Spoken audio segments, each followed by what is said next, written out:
Le colonel Bure quitte le commandement du 5e Dragon pour celui de la cyberdéfense à Paris. Le colonel Dénéchaud lui succède pour une mission de 2 ans. Oui, alors j'ai même demandé à venir ici pour commander le 5e régiment Dragon. J'étais là il y a 2 ans. Parce que ce régiment, il est interarmes. Et c'est le seul régiment de l'armée de terre, il est unique. Et donc je voulais vraiment revenir dans ce régiment parce qu'il est vraiment unique et exceptionnel. Le premier enjeu, c'est les Jeux Olympiques. On participera à la sécurisation des Jeux Olympiques, donc à peu près la moitié du régiment. Et ensuite, en 2025, en Roumanie, un départ en Roumanie. Le 5e régiment de Dragons est constamment en mouvement. Ces 2 dernières années, il est intervenu principalement au Tchad et en Serbie, mais aussi en Roumanie, les Émirats arabes unis et au Gabon. Depuis sa refondation en 2016, le site de Mailly-le-Camp évolue, lui aussi. Parmi les nouvelles constructions les plus visibles figurent les ateliers d'entretien et un centre de stockage multitechnique. De nouveaux travaux sont prévus dès cet été. Le prochain gros bâtiment qui va être construit est le bâtiment instruction, un simulateur pour les chars, un simulateur pour les VBCI, donc les véhicules de combat d'infanterie, des salles dédiées pour entraîner l'état-major tactique, donc du niveau régimentaire, en simulation et ou en se raccordant avec des véhicules à l'extérieur. Donc ça sera vraiment une grosse infrastructure. Les chefs de corps successifs accompagnent un mouvement de fond de modernisation des équipements. Ce programme, nommé Scorpion, a été lancé en 2014 et devrait s'achever en 2034. Avec l'arrivée de nouveaux matériels SIC, donc les matériels de transmission et systèmes de communication, on a également commencé à recevoir ce qu'on appelle les XLR, donc les chars Leclerc rénovés. On reçoit également les Griffons, donc c'est un matériel de transport de troupes, mais qui a une version qui est déclinée en véhicule de commandement. Mais oui, on est sur une vraie bascule de génération de matériel par rapport aux dernières années. J'étais en Allemagne, je travaillais sur le char du futur, ce qu'on appelle le MGCS, le Main Ground Combat System.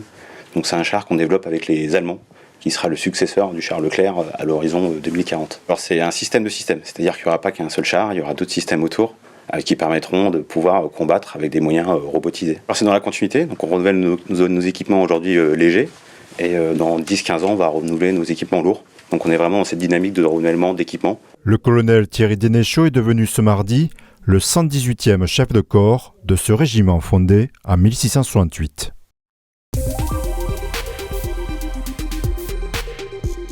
Alors que les épreuves du baccalauréat ont débuté en France, on remonte le temps à la Manufacture royale de Bain, le lieu de naissance de Julie Victoire d'Aubier. Cette Vosgienne qui fut la première bachelière, c'était en 1861. La Manufacture héberge de nombreux événements en son honneur. Le dernier en date vendredi avec un concours d'éloquence qui a vu des lycéennes et lycéens déclamer un discours fictif et qui s'est prémonitoire. Sur son entrée au Panthéon, Julie Victoire d'Aubier, un modèle pour la jeunesse. Cette grande femme qui doit reposer dans le temple de la renommée, le Panthéon. Ce qui m'a marqué chez elle, c'est tout d'abord son courage, le courage d'avancer, le courage de défier les normes, de défier la société également. C'est également son courage pour avoir défendu les pauvres et avoir transgressé tout ça, avoir su se battre, se mettre en avant. Je pense qu'il reste aujourd'hui malheureusement quelques inégalités. Je pense qu'il y a toujours des combats et que l'égalité elle n'est pas atteinte parce qu'on voit qu'il y a encore beaucoup de différences salariales pour des mêmes métiers, pour les mêmes fonctions, pour les mêmes tâches. Donc pour moi c'est un combat qui n'est pas encore terminé, mais qui a quand même bien avancé depuis quelques années maintenant. Ce concours, en présence de la présidente de l'Université de Lorraine, mais aussi avec en prologue la vidéo de la ministre de l'Éducation nationale, était comme un message adressé notamment aux jeunes filles. Osez, comme Julie Victoire d'Aubier, prendre votre destin en main. Il est important, plus que important aujourd'hui, de montrer aux jeunes qui se lancent dans la vie combien c'est important de croire en soi. C'est un vrai modèle. Les discriminations, elles affectent le genre, le sexe, les hommes, les femmes, mais elles vont bien au-delà de ça. Moi, je dis et je répète, il n'y a pas suffisamment de jeunes Vosgiens et de jeunes Vosgiennes sur les bancs des universités, dans les classes préparatoires. Allez jusqu'au bout de vos propres limites. Ne les laissez pas fixer par les autres. Et d'autres temps forts sont programmés à la Manufacture royale pour célébrer Julie Victoire d'Aubier, à noter le 29 juin, une pièce de théâtre intitulée « Ces femmes qui ont réveillé la France », avec parmi les comédiens l'homme d'État Jean-Louis Debré.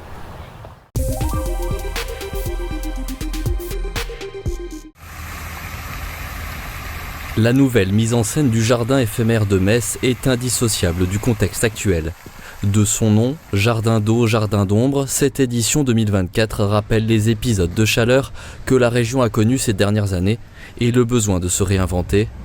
En effet, à cause de ces épisodes météorologiques, cet îlot de fraîcheur a presque disparu. Il y a 2 ans, on a eu des restrictions d'eau totales.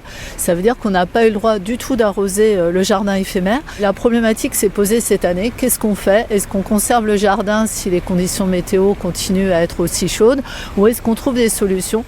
Un lieu qui aurait manqué à tous les visiteurs. J'avais cru comprendre qu'il devait disparaître, ce qui à mon avis était une erreur fondamentale, parce que d'une part, il draine beaucoup de populations de la région messine, mais aussi des étrangers. C'est pas parce que la situation est difficile, moins d'eau, qu'on ne doit pas expliquer à tout le monde que le moins d'eau ne veut pas dire pas d'idées, parce que si on a moins d'eau, il faut être imaginatif. Pour rester pérenne, les services locaux ont fait preuve de plus d'ingéniosité pour assurer l'irrigation de leur site en utilisant l'eau de pluie ou celle recyclée. On a aussi mené l'année dernière une expérimentation de récupération des eaux de piscine. Ça s'est révélé concluant et donc cette année on va réutiliser encore l'eau de cette piscine de Metz-Plage, mais on va aussi utiliser les eaux des piscines derrière moi Belle-Île et Belletanche. Conséquence, le jardin est désormais 100% autonome en eau cette année, des solutions de bon augure puisque ce coin d'ombre de la ville est l'un des sites naturels les plus arpentés,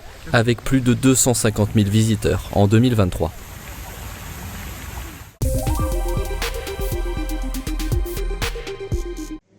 C'est une première dans le département. L'entreprise VEPA et le SDIS de l'Aube ont signé une convention de disponibilité en lien avec les corps communaux. Un partenariat au profit de plusieurs sapeurs-pompiers volontaires, dont 8 appartenant à des CPI, des centres de première intervention. C'est la première qui concerne nos corps communaux. Si vous faites le 18 et que votre équipe de sapeurs-pompiers n'est pas disponible sur le territoire parce que ils sont au travail et que l'employeur ne peut pas libérer ces pompiers-là, ça va venir de plus loin.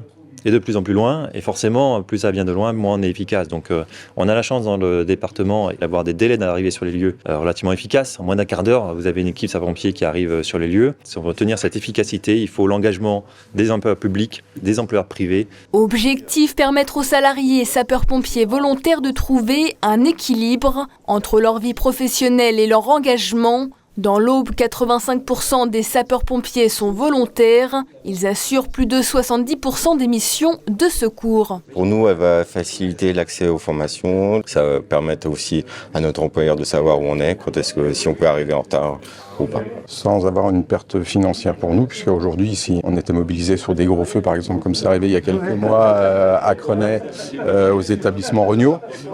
Effectivement, on a pris, nous, une journée de congé personnel pour nous. Et aujourd'hui, c'est un grand avancement pour tous les CPI de première intervention. Pour qu'ils soient bien dans l'entreprise, il faut qu'ils soient bien aussi à l'extérieur. Concrètement, ce que ça va changer pour les salariés, c'est qu'aujourd'hui, il faut savoir qu'ils faisaient du bénévolat.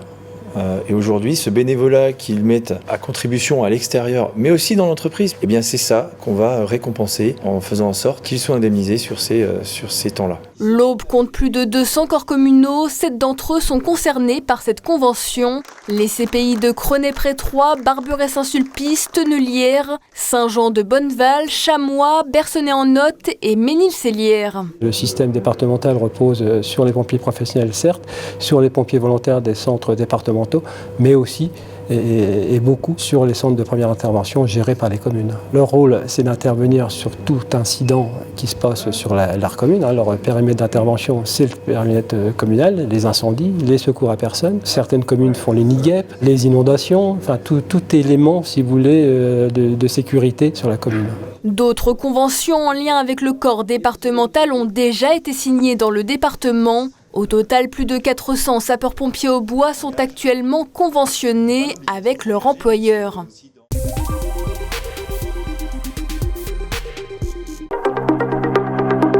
À Auconcourt, des panneaux solaires à perte de vue sur 20 hectares, soit l'équivalent de 28 terrains de football.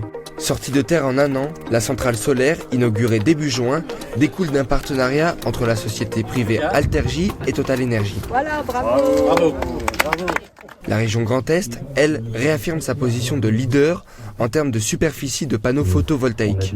L'important d'avoir une énergie locale, c'est effectivement de pouvoir aussi s'affranchir des importations d'énergie, notamment carbonée.